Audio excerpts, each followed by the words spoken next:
மற்ற மாநிலங்கள்ல முக்கியமா மணிப்பூர் போன்ற மாநிலங்கள்ல அங்கே பாதிக்கப்பட்டிருக்கக்கூடிய பெண்களுக்கு இன்னைக்கு வரைக்கும் நியாயம் கிடைக்கவில்லை. அங்க நம்முடைய பிரதமர் அவர்கள் என்னன்னு போய் கூட ஒரு கேட்கல.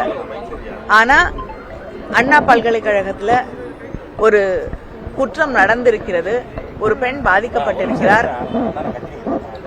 நம்முடைய காவல்துறை உடனடியாக நடவடிக்கை எடுத்திருக்கிறது.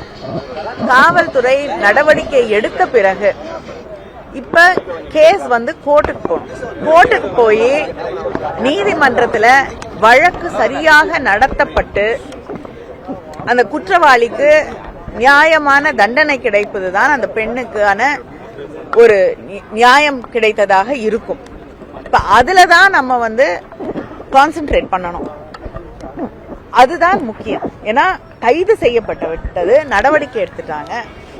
அப்படி இருக்கக்கூடிய ஒரு சூழல்ல நான் நிச்சயமா என்னோட கண்டனத்தை நான் ட்விட்டர்லயும் தெரிவிச்சிருக்கேன், செய்தியாளர்களை சந்திக்கும் பொழுதும் நான் தெரிவித்திருக்கிறேன். இப்படிப்பட்ட சம்பவங்கள் நடக்க கூடாது. இது எல்லாருமே இந்த சமூகமே வெட்கி தலைகுடையக்கூடிய ஒன்றுதான். இது தொடர்ந்து உலகம் பூரா பல இடங்கள்ல நடந்து கொண்டிருக்கிறது. இப்படிப்பட்ட நிகழ்வுகள் நடக்க கூடாது அப்படிங்கிற ஒரு நிலை வர வேண்டும் என்பதுதான் எல்லாருடைய விழைவு. ஆனா இதுக்கு என்னோட கண்டனத்தை நான் தெரிவித்திருக்கிறேன். அதனால நடவடிக்கை எடுத்த பிறகு பொள்ளாச்சியில நடந்தது போல நடவடிக்கையே எடுக்காம குற்றவாளிகளை பாதுகாக்கக்கூடிய ஒரு நிலை இல்லை. குற்றவாளி யாராக இருந்தாலும் கைது செய்ய வேண்டும் என்று முதலமைச்சர் தெரிவித்த பிறகு கைது செய்து நடவடிக்கை எடுத்த பிறகு நான் என்ன போராட்டம் பண்ண முடியும்?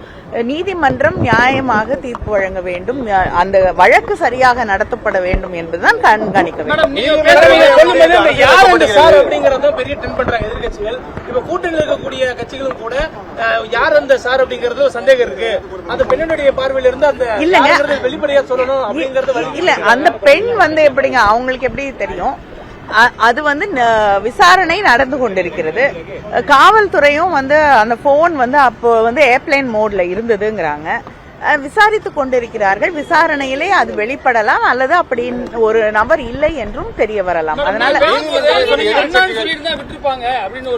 நான் சொல்லலைங்க. அது பிஜேபியில வழக்கமா நிர்பயா வழக்குல கூட அண்ணான்னு சொல்லியிருந்தா விட்டுருப்பாங்கன்னு சில பேர் சொன்னாங்க. அதை நான் சொல்றேன். நான் ஏன் சொல்ல போறேன்?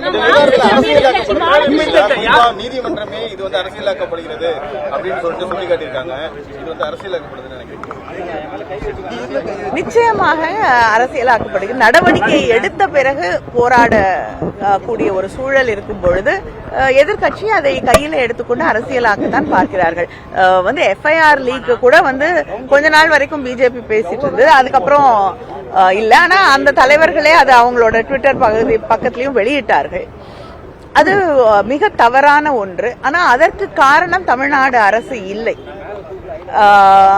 அந்த நேஷனல் இன்வெஸ்டிகேஷன் பியூரோக்கு கீழே வரக்கூடிய என்ஐசிலேயே அங்க இருக்கக்கூடிய டெக்னிக்கல் ஃபால்ட். அதனாலதான் அந்த பிஎன்எஸ், ஏன்னா அது பாரதிய நியாய சங்கீதாவா ஏதோ புது பேர் வச்சிருக்காங்க, அந்த ஒரு வெப்சைட்ல இருக்கக்கூடிய ஃபால்ட் அப்படின்னு அவங்களே ஏற்றுக்கொண்டு இருக்கக்கூடிய ஒரு சூழல்ல அதையும் தமிழ்நாடு அரசாங்கத்தின் மீது ஒரு குற்றச்சாட்டாக மாற்றுவது நிச்சயமாக அரசியலாக்கக்கூடிய ஒரு செயல்.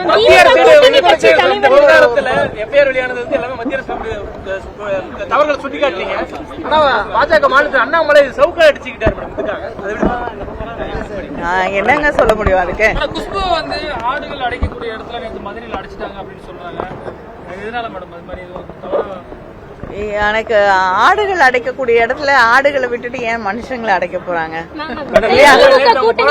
கைது செய்த போது தற்காலிக தடுப்பு கைதில் வைக்கும்போது அவங்களை ஆட்டு மந்தை கூட்டத்தில் வைத்ததாதான் குற்றச்சாட்டு சொல்றாங்க பாஜக. ஆட்டு மந்தை கூட்டத்துல வச்சிருக்காங்களா? அது அவங்களோட சாய்ஸ். நம்ம என்ன பண்ண முடியும்? அங்க போய் அவங்க சேர்ந்திருக்காங்க.